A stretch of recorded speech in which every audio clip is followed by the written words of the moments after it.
everyone, and welcome back to the Revolutionize the Stage podcast presented to you by VenewLive. My name is Emily Heidel, and we're back with our last fan chapter guest here today, and she is the epitome of someone who's taken her fandom and turned it into something professional, working directly with artists every day as part of their management. So I am very happy and super pleased to introduce Claudia Villarreal of Kin Entertainment. Hello, Claudia. Hello, Emily. Hello to the Yes. podcast. I did not know I was the last of a chapter. You are. Hope it's a good ending to the book. Yes, you are the last of our fans. So basically, we've been focusing on fans who have been able to turn their fandom into something of a career. But of course, as a fan, you're a fan of a group or something like that. And maybe it's not necessarily your favorite group that you end up working for, but the fact that you are doing what you're doing is amazing. So actually, can you give people an idea of what you're doing? Because I think you would do it much better than I would. Oh, well, thank you. And now I'm definitely going to have to go listen to the other fans that were on this. I would love to hear how everybody else's story has been to this point, because I don't think any of us will have the same outline ever. But I work as a community and engagement manager at Kin Entertainment. So my job is to build, facilitate, and market to fans and the fandoms that we're trying to create for our artists. And a big part of that is, since I was and am a fan, I understand the language and I guess more the mentality that it takes to really know how to communicate with a fan base. Okay. And it's my job to help not only build a fan base for our artists in an organic way where it comes from the artists, and that comes from helping, working with them directly, and then helping them understand what it means when people kind of start to come into waves, and how, once you start getting a following, what do you do with it? How do you make everybody happy, which isn't always possible. But it's more of just getting everybody on the same playing field so everybody has a good time, because I always want fans to be having a good time as much as I want artists to not feel like they're spreading themselves out too thin. Okay, so you do a lot, clearly, and your fan expertise from years back is certainly very valuable now in your job, and that's what a lot of fans would love to hear. And probably it's like, oh wow, nice. Okay, someone who actually was in the fandom, and we'll get into the fandom that you were in. But I think also people would be very interested to know, who are the acts that you work with. Yeah, I work with 3 acts right now. So I have a girl group called Boys World. We put them together at Kin. It was my job to help build their fan base from the bottom up. And now they're headed strong. They've dropped an EP, a couple singles, just kind of crazy. Lots of followers on Instagram and TikTok, which it's one of those things that I never thought I'd be able to do, but obviously I have a great team and the girls are awesome to work with. Yeah. We have a boy band, Pretty Much, which is actually what brought me over to Kin, ahead of working with Boys World. And Pretty Much is just the 5 coolest guys, the most creative guys, they have their foot in everything. They make their own music, do their own graphics, and it's really cool that they can just kind of present stuff to me, and they're like, hey, this is what we got going on, how can you help us kind of post this out everywhere? And love working with them. And then we also have a younger artist named Dylan Conrique. She's 17 years old. She's an actress, and turns out she has a voice smooth as butter. It's just so good. Her singles are mainly pop, but whenever she makes them as covers, she just has this really beautiful, deep set voice that just is she performed at Hotel Cafe last night, and I'm just still thinking about it because it's the first time she performed in front of people again, and we were just so proud. So it's little proud mom moment. Let's start and go way back, and figure out, where did you start? Where did you get, well, I guess really, where did you get your start as a fan? I guess it's not where did you get your start in your career. Who were you a fan of, and how did that group or act spark or lead you to where you are now? My goodness. I mean, I was a fan of a lot growing up, but One Direction, 1D, the boys, as we call them. I don't know what it was that they had, but I was a fan of theirs before their first album even came out, even before What Makes You Beautiful came out in the US. So I was on the train early, and I just remember finding them and then literally never looking away. The first time I found them, I saw that they had X Factor performances, and they had BTS videos, and they had everything. And so I just dove into it head first. And I don't know, I'm actually unironically wearing a shirt today that I just picked, and it says I miss One Direction so much, it's literally killing me. It's Caitlin Ray merch from on YouTube. I didn't know that when I bought it, but I do feel as if I owe her credit. So Mhm. yeah, I got my start by making an updates page for them because I saw UK accounts had little update pages and I just wanted to be in the know. I was like, what do you guys know that I don't know? I want to be in here. And I guess you could say I interned for an update account before I made my own update account. And then I made my own update account and that grew to 200,000 followers at its prime. And I used that to kind of get into social media and marketing. But I got my real job working in music. I say real as in like I got my real start working in music by working live shows with VIP Nation and tours that would come like one-offs in Vegas, which is where I grew up. And I got that start by trying to sneak backstage to a One Direction concert. And I met a guy who like had his credential in his back pocket. He kept walking in and out of the venue, and I'm like, I need to talk to you. And I did. And he, for some reason, had full faith in me. His name's Jeff Allen. We still keep in touch to this day, but he started booking me for shows. When I told him I wanted to work shows, because I saw his credentials and I was like, I want one. He Mhm. called me 2 weeks later and I started working gigs. And I was 18 at the time and I'm 27 now. Wow. Okay, so nearly 10 years. Of course, it takes a lot of balls to try to sneak backstage. Of course, okay, 10 years. I mean, One Direction was in their like prime or like prime of primes, I guess. It was their Yeah. first tour. It was the Up All Night tour. Oh my gosh. 20. Okay. So the craze was like fresh, especially here in the US. And Correct. how does one get that courage to try and sneak backstage at a group, like a huge profile, high profile group's, concert? How did you even like work yourself up to that? A bunch of unearned confidence. Hey, unearned? I I, don't think so. I mean, at the time, again, I was 17 the day of the show, but I turned 18 3 days later. So for Wow. reference there. So even though I say I'm 17, basically 18. But I was first in line for GA. I had sound check. And back then with the 1D tours, they had the sound check VIP package and then they had the meet and greet VIP package. So I was first in line and I saw this guy coming in and out. I was also with my mom, with a friend I met on Twitter. And he just kept passing by. And I was like, something's telling me I need to talk to this guy. And I don't know why, but I had my phone plugged in by the door that he kept walking in and out of. So I tried to plan this in my head. And I even told my mom, I'm going to go talk to this strange man. Do not bother me. Don't come up to me. Just like, give me a second. Like, didn't even know what I was going to say. Uh-huh. But I go up to like grab my phone because I see him like walking from a distance. And I'm like, okay, I'm just going to situate myself there. And he like stopped to like comment. I don't even know like why he stopped to talk to me. I think maybe I must have said something. And on cue, these like as if like the universe was like, I got you here. Three girls walk by head to toe One Direction. I'm talking like forehead tattoos, arm tattoos, like obviously all fake, but they're all covered. And I said, they're never going to meet the band like that. And he goes, exactly. Like and we get into this discourse about crazy fans. And he starts telling me about like VIP shows that he's worked. And he tells me about like these crazy Metallica meet and greets that he had to do one time. And I'm just sitting there talking to him about it. And then he asks me, what are you doing here? And I'm like, oh, I'm here with a friend. We just have sound check, not meet and greet. It's chill because I'm not asking for it. I'm just, sussing out the situation. And after about like 15 minutes, he's like, you know what? You got a good head on your shoulders. Let me see what I can do for you. Okay. Okay. Okay. Okay. I go back to my mom and I'm like, okay, he said he's going to do something. I'm like freaking out. People in line are like side eyeing me. I don't care. And I'm just like, hopefully this works. Sound check happens. And I find him afterwards as they started to take the meet and greet people backstage. And I find him and he's like, I couldn't get you a meet and greet pass, but I got you this instead. And he gave me a working credential. And Wow. actually, I have the working credential right here. Wow. Oh, you have them Oh my gosh. I have all my credentials. Well, not all of them, but I have most of my favorite ones framed in this. Yes. Whoa. But it says June 1st, 2012, which wasn't my show even. I was June 9th.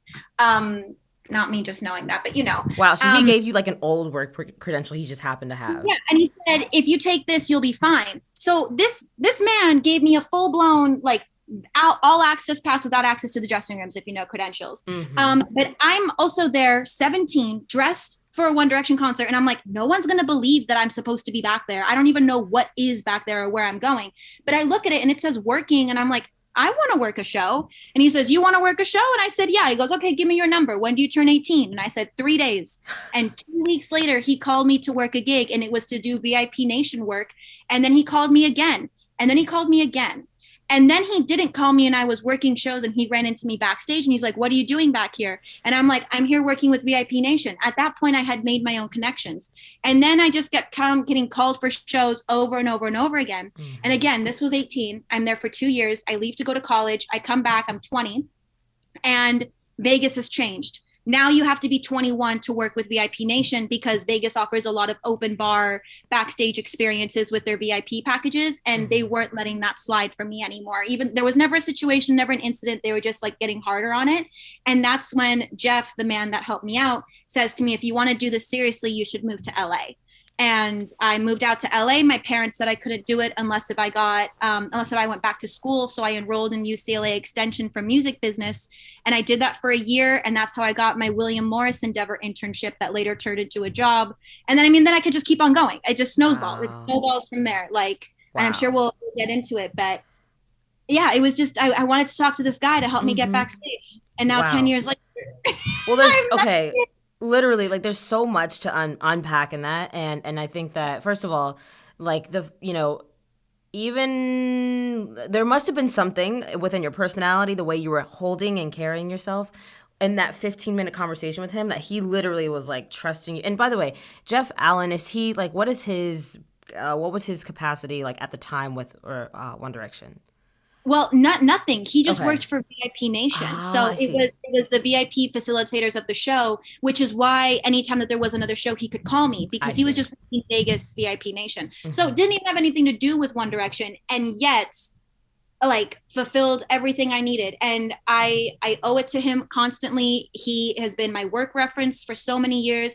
Anytime I go back home to Vegas, we get breakfast together. He asks me how I'm doing. Just a guardian angel, I would say, honestly, in all this, because he was also was never creepy, never was out of line, just always looked out for me like a true mentee. And I really appreciate that I got really, really, really lucky. That's awesome. And you mentioned kind of the audiences thing. A lot of people have gotten their start through and you're waiting in line to see whoever at James Corden or whoever it may be, and One Iota or Audiences Unlimited, all those sort of things. That's a really good start.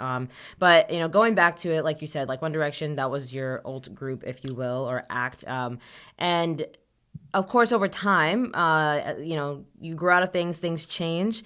If someone were not necessarily, would someone were to come to you and say hey, do you want to work? One Direction is getting back together. Let's have them, do you want to be spearheading this? Is that something you would still be as heck yeah, I'm ready to go type thing? Or, has that sort of, and I feel this is natural with a lot of just people who end up working with, or in the industry, it not that you get too big for it, but it loses its allure, if you will. It's not as if you told your 17-year-old self that, yeah, of course, that could be crazy. But now, what is your perspective on doing that kind of stuff now? It's funny you even put it like that, about how it could sometimes lose its allure. I don't think it's lost its allure. I think I've realized the value I've gained in being a fan, and working for them would pull back the last of the curtain that I have to see behind on the whole music industry. Becoming a fan in working in the industry means that everything that I used to make believe about scenarios, about things I thought I knew about any surface level interactions, is not at all what I have experienced. Not that it's a bad thing, it's just real. And when it comes to One Direction, something I actually realized during the pandemic was I was never meant to work for them. I was always meant to just be a fan, because that's what I can still use and hold on to as what I can reflect back on to bring forward to the table. And if they were to come back and if they were to say, Claudia, we want you to come work with us, I don't think I would, because I want to be a fan again. I miss being a fan. I miss the community I had around it. And now that they would come back, my boss is Sonny Takar. He used to be the president of Psycho Records. Like that was One Direction's record label. Like this is the man that like not only helped put them together, was Simon Cowell's business partner for a few years, isn't anymore, just to make that clear.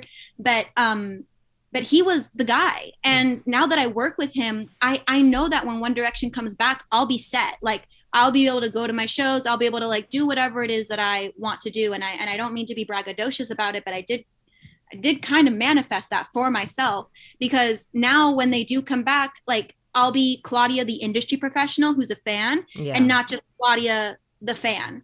And I just dream about being able to enjoy it. And I think if I work on it, I won't be able to, because I'll be too close to the fire. So now I just want to make a name for myself in the industry. And like, you know, if One Direction hears about me, then by all means, hi, hello, how are you doing? But that is the one thing that I still get to be a fan of, that I don't want to let go in a way. Like it's made me who I am today. If it goes behind the curtain and I see all the nitty gritty and I have to start texting them to post on Instagram, it's not going to be the same. And I don't ever not want it to be that way in a way.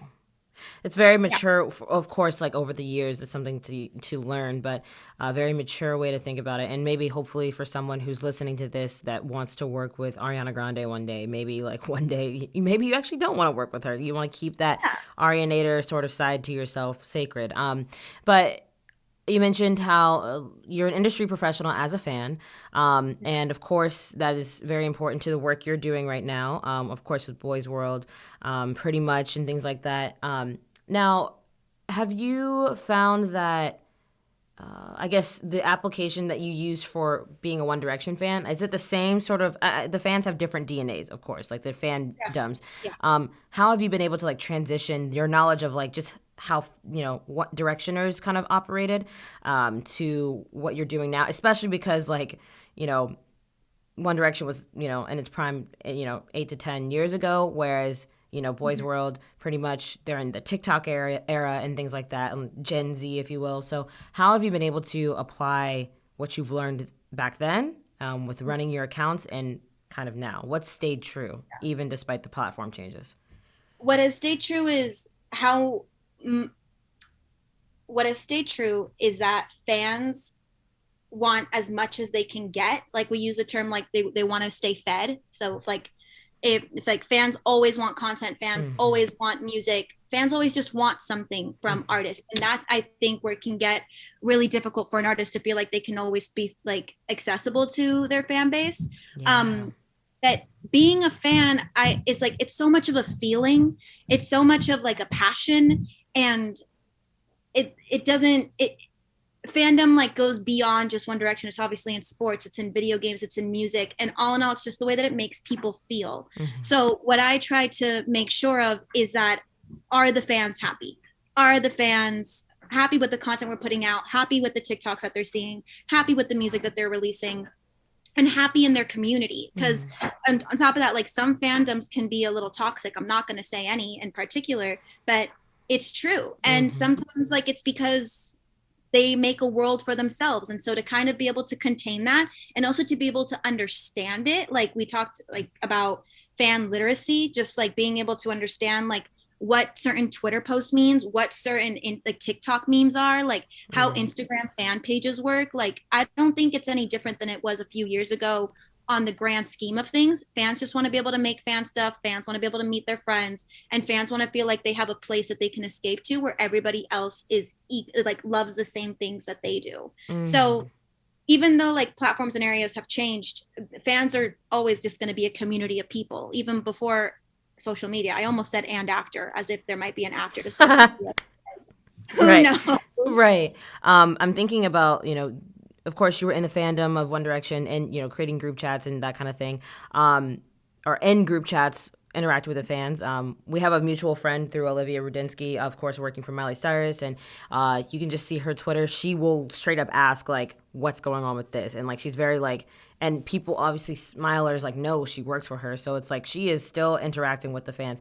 Are you connected in fan group chats? Are you, you know, that kind of outwardly so, I guess, you know, working for them or, you know, I know some, I guess you can't really say this either, but I know some managers will go into group chats and like kind of just, of course, lurk in disguise. But like, what is your tactic, or, what have you seen, I guess? But before I answer that, I do want to say Olivia Rudensky is a great example of a fan that did end up working for their artist, Yeah. that is killing it and loves it, and like was able to really use her fan knowledge to her advantage. And I think that's because Miley has remained relevant for years, whereas like One Direction having their hiatus and coming back, I think it would just be a different approach for me to work on them. So just in case there's anybody out there who's like, oh, maybe I shouldn't work for my favorite artist, you never know. I think it's just like, at 10 years ago, if you would ask me to work for One Direction, over my dead body, would I have said no? So, yeah. But when it comes to being in these fan groups, I have a little secret Instagram. I have a little secret Twitter. I've been in some Discords. I see Reddit posts. Like on top of it being a One Direction fan, I've just also been on the internet for ages, and so I know how to Google, I know how to search, I know like where to find certain rooms. Like during the pandemic, I became a huge fan of Brockhampton. And within like 2 weeks, I was able to find their technical difficulties podcast. I mean, not podcasts, live streams that they were doing, were only 500 people like at the time that found the links that they were on, were like in these like random video live streams. I think it was like on private Twitch rooms, and you had to be able to like get the link. And just because I felt like it, I was like, I'm seeing fans on Discord and on Reddit talk about this place that the guys are hosting live streams, but nobody's sharing the link. And I just found it. I was like, beep, beep, boop, beep, beep, boop, bop, beep. And literally there was like 400 to 500 people max on this live stream. And it happened pretty regularly. And it was crazy because I was like, oh, how did I end up here? It'd be at like 1 o'clock in the morning. I'm just up and like on my laptop doing whatever. This was like May, June of last year, for any Brockhampton fans out there. Wow. They were playing like unreleased music, and it wasn't going anywhere. It was just fan Discord. And so it's the same thing with Boys World. It's like we get to see a lot of it because we are at the forefront of it, but because we're also at the forefront of it, we don't see a lot of what's behind us. And the girls are really interactive with their fan base. So like they'll tell me if they see something. Like we'll see like posts all the time. And like me just being like these little secret fan pages, I can just kind of see what people are tweeting or posting on Instagram when they're not tagging the girls and when they're just like talking to themselves. I don't, sometimes I'll like jump into their like DMs on Instagram and Twitter, but I'm not in my fan page like involved in like being in Instagram DMs or Twitter. I just think it would be an extra weirder step further to then pretend to like befriend these fans as a fake fan. Totally. I just think that's like a little bit of an invasion of privacy. Yeah. And also catfishing in a way. So, keep a safe distance. I can't wait for there to be live shows again. Because with Pretty Much fans, like whenever they were doing shows, I was out with the crowd. I remember once my boss said, "You've been out in the parking lot this whole time. Meanwhile, I have my all access pass. I could be backstage. I could be in the dressing rooms." And I'm like, yeah, but the fans are out here. Like, I'm not learning anything being backstage right now. I know the guys. I work with the guys. I don't have to be there. Yep. But all the fans are out in the front, and I want to see, what are they wearing? What are they singing? What are they chanting? What merch do they have on? Like sometimes they'll recognize me and they'll be like, "Claudia, can you send this to the boys?" or whatever. And I'll grab videos that end up like, being fun little fan moments that we can add into a sizzle reel later. Like just paying attention to them. I think sometimes the music industry disregards fans due to, the history of fans just being rabid fangirls. Because on top of that, there's also fanboys. There's also fan people. And there's just a lot of love to share and a lot of excitement. And I think that it could be really beneficial for both parties if we can figure out how to work in a beautiful harmony. But that all comes with practice. Right. And, well, you mentioned how you were in the group chats. You mentioned your little beep bop boop boop thing like that, and finding the technical difficulties thing. Well, and that reminded me of something you told me on the phone the other day. How you have a tattoo, a Wi-Fi tattoo. Wi-Fi tattoo. A literal Wi-Fi signal. Signal. Please explain the ideation behind that, and of course, it somehow relates to what we're talking about today. Yes. This is a tattoo I've wanted since I was like maybe 14, 15 years old. And I say that because the original idea in my child brain was that I wanted, like back in the day, the YouTube logo was actually a circle. So it was like a little YouTube play button. It was a circle. And I wanted the little dot at the very beginning of the Wi-Fi to be the YouTube play button. And then I wanted the 3 lines above it to be different shades of blue for Twitter, Tumblr, and Facebook. Okay. So that is what I had originally wanted. And I want everybody to know that is not what it looks like. It is now just a minimal black lined Wi-Fi symbol. And it's because I owe everything to the internet. Like I owe my passion to the internet. I owe just social media in general has like completely changed me. I moved around a lot as a kid. I didn't go to the same school for more than 2 years since I was 8 years old. So like every 2 years was a new environment, new city, new country, new anything. And the one thing I always had with me was my laptop. So like I always had access to the internet. I was the kind of person that like I would make friends on internet forums. I think I've been on Reddit for like 11 years now. Like that's a pretty long time. I have had my Twitter since 2009.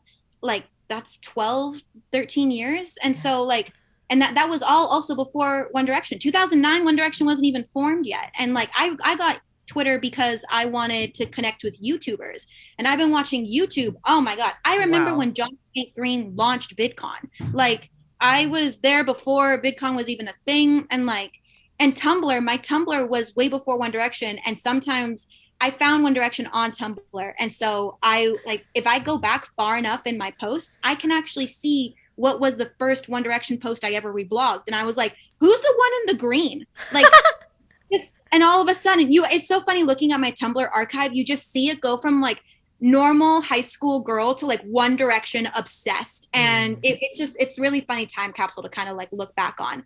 But I remember there was one time it was National Best Friend Day, and I posted a selfie of me and my laptop on my Instagram. Wow.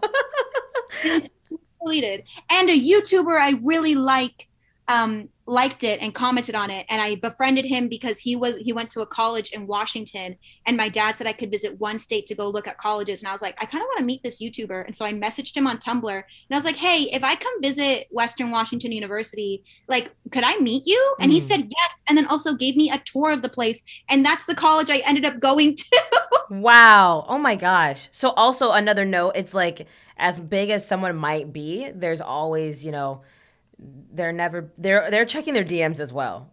So it never hurts to shoot your shot type thing. Oh my God, literally, like even when it comes to trying to sneak backstage to the 1D show, comes to going off to the school. I mean, so many other times I got to go on tour because Billboard had run an article on the president of a touring company, and I was at the Billboard touring conference that week, and he was there, and I recognized him from the Billboard article. I waited for him for a half hour, and he knew I was waiting for him to talk to him. And I just said, I've been working with CID Entertainment for like 3 years now as an ambassador, which is just somebody that does the same thing as VIP Nation, check-in VIP services. And I was like, but I want to get out on the road.